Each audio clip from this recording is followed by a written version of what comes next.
One of my favourites. I always say I'm not a huge fan of the Beatles, and growing up they didn't, mean a lot to me. But then I remember all the songs I like, and it's a lot. So I think I am a fan of the Beatles. But you know what I mean. They're a bit before my time on that for that age to kick in when you want to identify, with the band and music. But yeah, I get it. I sort of get why they're arguably the most successful band in the world. I think it's innovation, a lot of it as well. They sort of started a lot of stuff. Stereo, 4-track, 8-track, just the technology side of it. Anyway, what do I know? I've said I'm not a fan. I am though.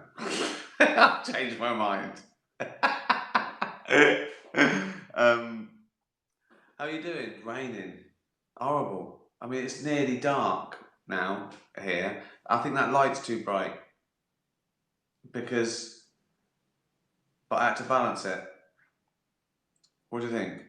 Is this the first question? Is that light too bright? I'm already squinting because I've had a bath with the bubbles, my eyes stinging. I look even sort of redder and shinier and hotter than usual. Is it too bright? I think it is. I'll turn it down one. There you go. I've made a decision.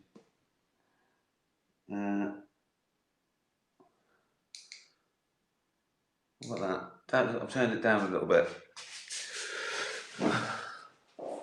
That better?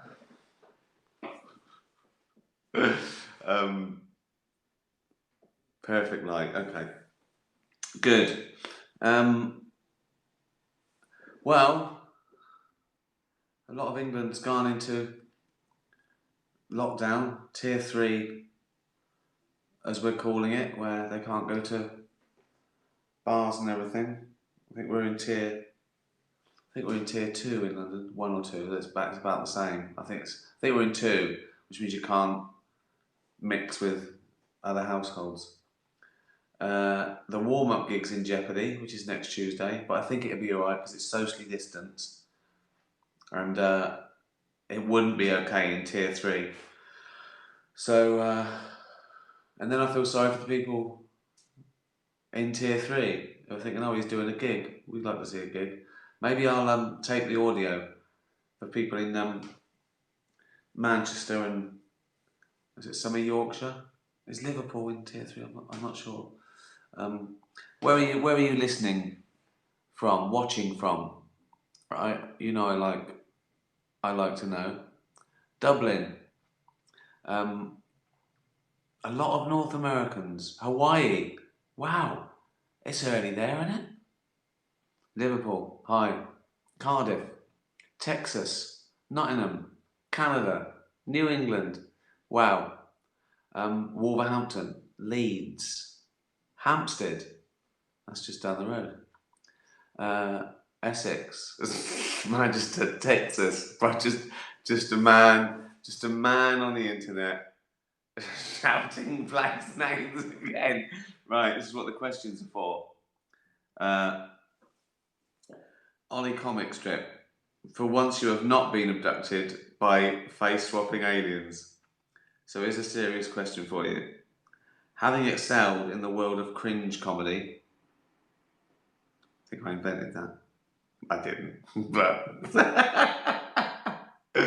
what do you think makes embarrassment such a potent tool for humour? And why do some not get it? I think some get it, they just don't like it. They feel uncomfortable, they can't watch it. Some people can't be embarrassed. It's too much for them. It's just too uncomfortable. I get that in like real things, like if it's like a reality show, like Big Brother or Celebrity Big Brother or something, and someone's singing seriously to someone or flirting.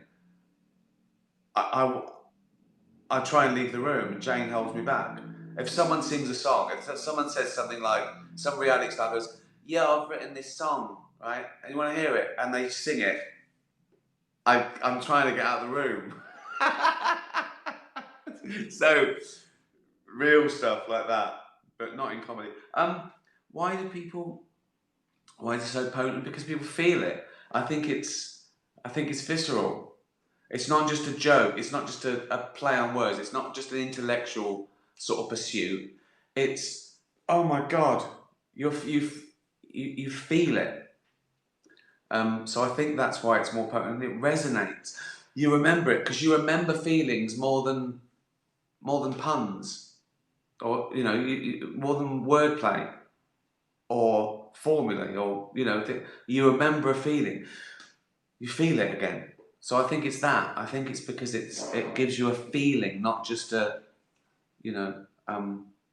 as I say, an intellectual pursuit, like a puzzle solving. It actually, it hurts. Mark Zoom says, you saw a magic lantern on the ground. You wiped it, and the genie appeared, Natch,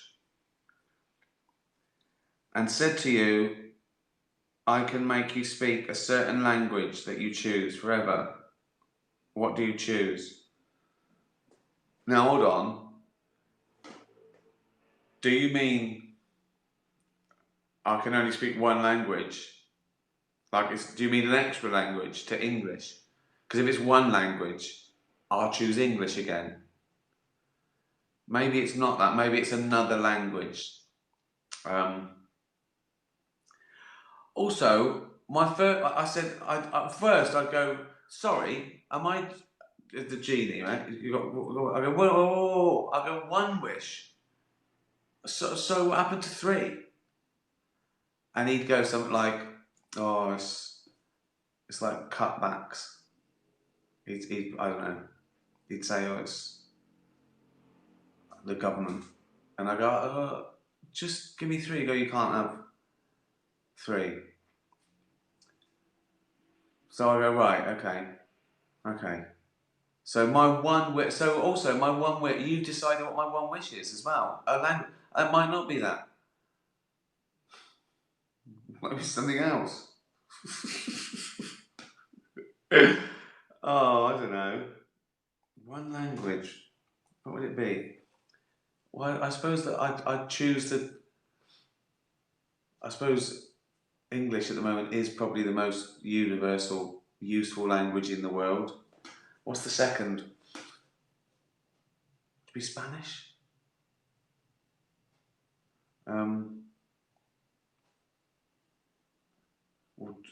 I suppose Chinese is a big one, isn't it? A lot of people speak Chinese. I think I'd go with Spanish.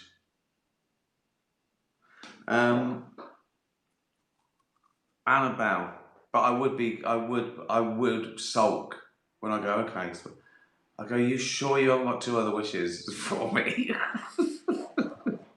You fat bastard! Get back in the lamp, twat. He can't take back wishes, can he?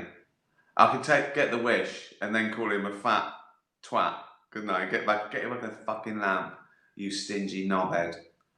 And you go, well, I go, fuck off. You've done the wish. And I'd tell him to fuck off in Spanish as well, just because I could.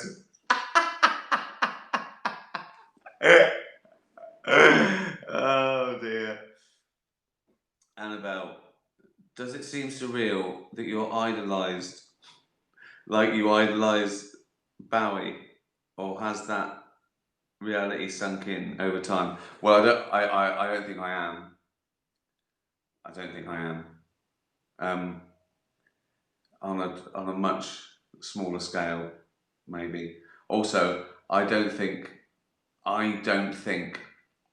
as a comedian you can have that sort of level that a musician has, because I think there's something magical about someone who can write amazing songs, and Bowie was amazing even within that framework.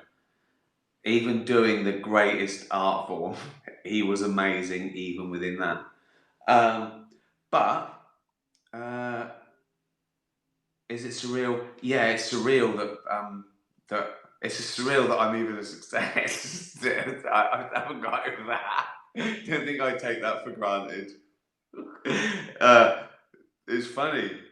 It's funny to me, and almost become part of my shtick. Like when I go out and I play a stadium around the world, and I know people have paid 500 quid and they're cheering, I have to play that down. I have to let them know that I know it's ridiculous that I'm the bloke they've come to see, and I play on it because I think you've got to keep. I think you've got to keep your low status. I think, particularly in comedy, if I go out there and I really act like I think I'm a rock star and I'm better than them, that wouldn't go well. They'd soon go, well, fuck you. So I think I've got to let them know that I think I'm an idiot still, and I'm, lucky or whatever. Um, and that's why I do talk about. I mean, I confront it. I make jokes about being sort of rich and famous, but then I, uh, I pull the rug from under myself. Tell them that I've had a bad day as well. How I fucked up. Because if I just went there and just everything was great, that's boring. Um, and the other way I do it is to keep my low status is talk about things where the audience are better off than me. I talk about being fat and old and my eyes stinging and my back aches and my balls are saggy, and they get it. They go, yeah, fuck that. I'm glad I'm not him. By the end of the gig, they go, fuck me. I'm glad I'm not that poor fat fucking saggy bald twat. So yeah, I think that answers your question. Uh, Tea kettle. Do you dress up for Halloween? Do I fuck? In non-pandemic years, do you give out candy? No, fuck that. We're either away or pretend we're away. Lights off, fuck off. uh, if you dress up, what are some of the best costumes you've worn? Never have. Never have.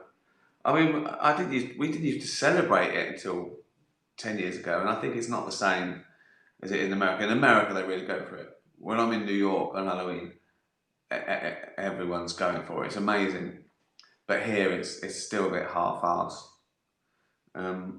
So I don't dress up. What makes me laugh about Halloween, right? People dress their kids up as ghosts and zombies, right?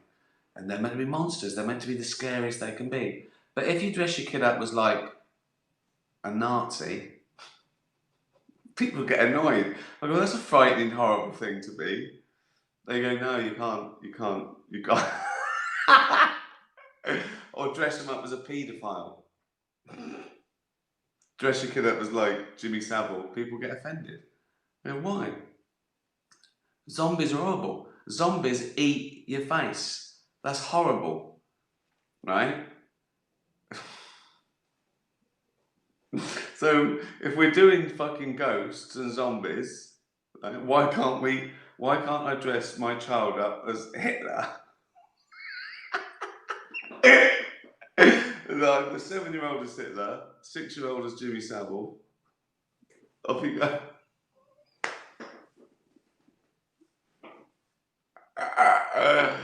Oh, oh God! Please, someone do that this year. See what happens.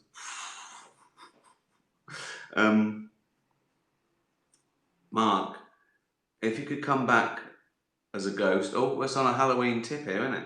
If you could come back as a ghost, not yet, obviously, cheers.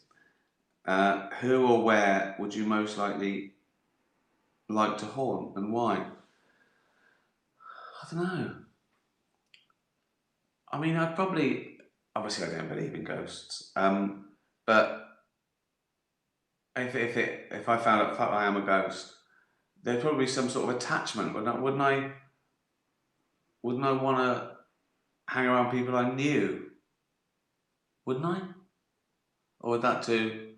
Does the people in charge of ghosts go, don't go moping around the wife, it'll make you feel bad, and it'll make her feel bad. Just Leave it. Maybe there's rules. Maybe there's rules in in the afterlife. You're not allowed to. You can only haunt. You can only see your family like once a year or something. But then you've got to choose someone else random. Who would I choose? Just to haunt. Someone who annoyed me, I suppose. But then who would annoy me? No one annoys me. What were the bit of people that ever annoyed me? Like you remember, like one bloke once at a bus stop when I was 38. Go back and haunt him. Fucking hell, why then? Remember that time? Remember that fucking time? 1998 it was, a bus stop. Fucking twat. I don't remember, no. Well, fucking think on. Who do you want? I don't know. Can I do anything? Can I do anything about it? If I'm haunting people and someone's going, oh, I'm gonna steal this nuclear weapon, I just go, fuck, he's gonna steal a nuclear weapon. Can I do anything? Can I blow on it or stuff? Like in Ghost? We got to establish the rules. I was there, fucking watching shit, getting annoyed. Oh, I couldn't stand to be annoyed forever. What if I'm easily annoyed as a ghost as well? For fuck's sake. I come down to haunt people, I'm watching someone and they're chamming. I'll go, fucking hell. I'll go back to wherever. Where do ghosts live? Where do they live? Because they don't live in heaven and hell, do they? Heaven is, I don't know who that is. They don't, do they visit? What a load of bollocks it all is. When you really sit down and think about it. It's just fucking bollocks, isn't it? When you're dead, you're dead. You go in the fucking earth. Oh. Anyway. Joey's a cat, obviously. This looks like another Halloween themed. Have you ever played Duck Apple? And how did you spend Halloween as a kid?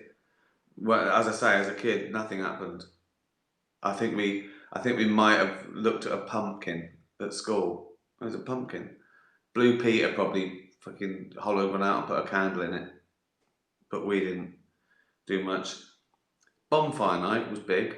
Oh, I remember that was big as I was a kid. Organised ones when you'd go. I still don't think I was that excited. I was just excited to be out doing something. I don't think you could do that. You go, God. Anyway, you know what I mean. Once you've seen one, unless they blew shit up, like one landed on a fucking barn or something.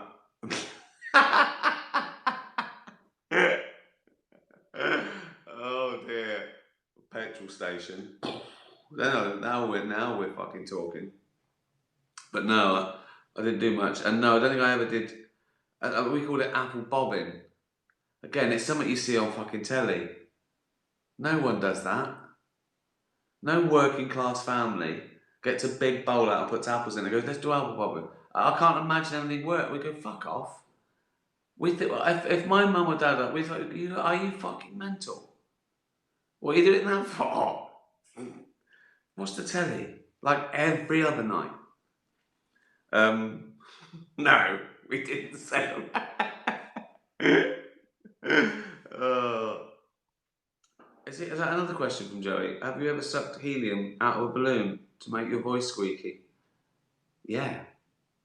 Oh God, I do that all day. If it wasn't bad for you, which I'm sure it is, I'm sure if you did too many, you probably. But yeah, I used to fucking love that, a helium balloon. It's just great. I think we talked about it in school actually the first time, talking about obviously sound waves go faster through different mediums, so that's what gives it the pitch. But yeah, I'll do that. I wish everyone spoke like that. That would be a much better world, wouldn't it? Although then, if someone did speak like that and they weren't on helium, it would annoy me. I'd go, who's that twat with a squeaky voice? Is he on helium? No, that's how he talks. Fucking hell. So, I don't know what to think. Gunner, here he is. If a dog looked at you and said, I am God, would you think they were dyslexic or the next Messiah? I'd never think dyslexic. I'd never think. I mean, it's a talking dog. So, I mean, yeah. I mean, I might as well believe he's telling the truth. If a dog can talk and say I'm God, it would probably make me think twice. Go, fuck me, he's on to something because he's fucking talking, to be fair. But I don't think a dog would be that arrogant. So I'd assume he was a dyslexic dog. No dog would say I'm. Cats would. Cats would go, I'm God. Little arrogant bastards.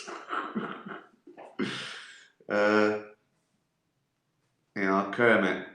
Kermit's a cat.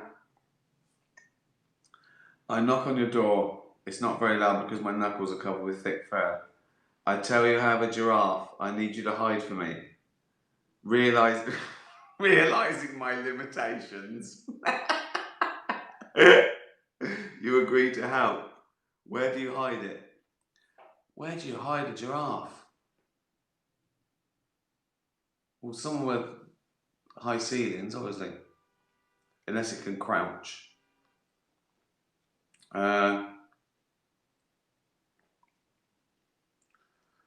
would I hide a giraffe? Why am I hiding a giraffe? Why am I hiding it? What's it done? Is it on the run or is this it escaped from the zoo? We're about 16 feet. You're an idiot, Kermit. I can't hide the giraffe. I go, no, I'm not hiding the giraffe. No. I could probably get into trouble, couldn't I? I wouldn't have been good. I wouldn't have been good in the war. Could you hide? No.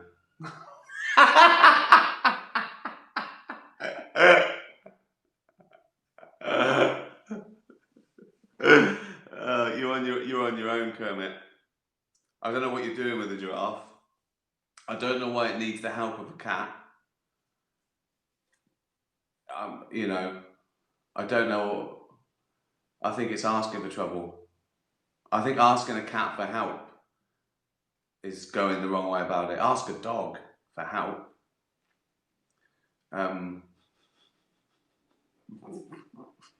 Fucking hell, these questions. They've got worse, haven't they? Oh, it's Bella. It's Bella the Whippet. Don't let me down, Bella. Don't let me down. If I come to you in the park wagging my tail and I pretend I need to tell you a secret, so you lean in close, but then I lick your ear instead, would you find it funny or unpleasant? I'd find it funny, Bella. I feel bad now that I didn't help Kermit hide his giraffe. But that's a big ask, mate. Bella's just asking to lick my ear. Not a problem. Bella can lick my ear, yeah. It's like, in The Godfather, when it starts, on the day of his daughter's wedding, he can't refuse people asking him stuff. Like, oh, can you sort out my so-and-so coming over from, yeah, not a problem. Oh, can you teach this person a lesson for, yeah, not a problem. Right? And I'll be like, all the pets, right? Anyone need anything? Yeah, can you get me a stick? Not a problem. Can I lick your ear? Yeah, go on. Can you hide my giraffe? For fuck's sake. No. I can't. I can't hide your fucking giraffe. It's unreasonable. It's an unreasonable request. Here he is. Last but not least, it's Rupert. Rupert, the fat little Jack Russell. Uncle, we are all just made of atoms.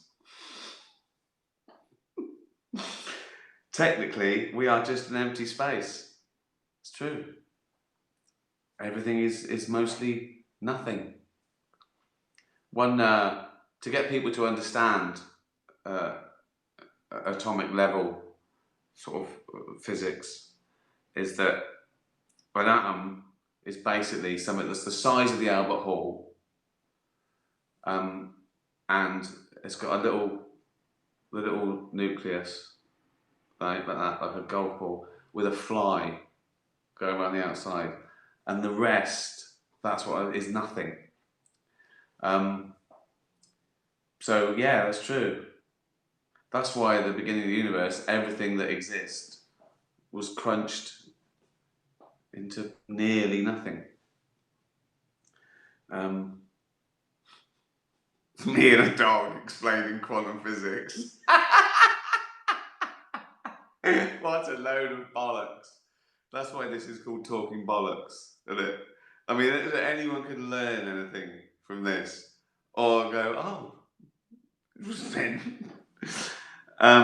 Technically, we're all just an empty space. So when we die, those atoms will disassemble and cling to something else, yeah? So really, we're not dead. Well, we as what exists. We are just now something else. Well, yeah, but that is us, isn't it? Like a leaf, yeah? Or in your case, when you die, probably a ball of sticky fur under the sofa. So do you believe in life after death on some level? Wow. You're right though, we are atoms, and so yeah, we were something else, weren't we? We were, it's all shared. And we won't go back to one thing either, will we? Really dispersed randomly and equally throughout the universe. You're right. There's a finite amount of elements, and everything is made from those. And our consciousness, our feeling of us, of we-ness, of I, is just an upshot of this incredible brain that we've got. So we won't exist, but the things that made us will. Yeah. There's a fascinating thing. I think Lawrence Krauss did a lecture where he talks about there are some elements that didn't exist at the beginning of time. They didn't exist until the first stars started to collapse because the heat and energy, and certain elements became about, and that were needed to make us. And so he concludes that we're made of star stuff, and that's true, and that's where we return. It's just building blocks. It's energy, really. It's not even the matter, is it? It's the energy. Because anyway, I don't believe in life after death for us, but the bits that we're made of, yeah, they're carry on. I'm talking to a fucking dog. Fucking quantum physics and life. But don't let it depress you. We lived once. That's amazing, isn't it? That's amazing. I talk about this in my Supernature, that it's amazing that we're here at all. And I think it's arrogant to think that we deserve a second life. Just think of all the people that don't exist. It's infinite, isn't it? 300,000, was it 300 million sperms, and one of them gets to the egg. Think of that.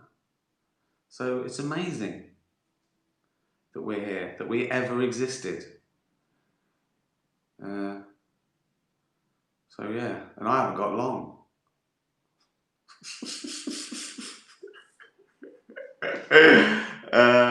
It always ends with me fucking dying, doesn't it?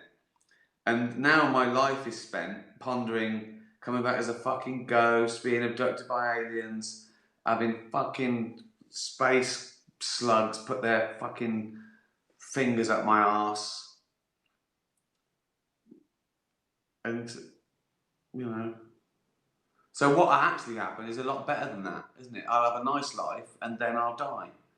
And that's better than some of the shit that could happen in these questions. Well, that was another complete fucking waste of time. That light's too bright. I'm squinting. The bubble bath's stinging. World in lockdown. Election soon, isn't it? Interesting. Fascinating, actually. Have a nice week. Let's do this Sunday.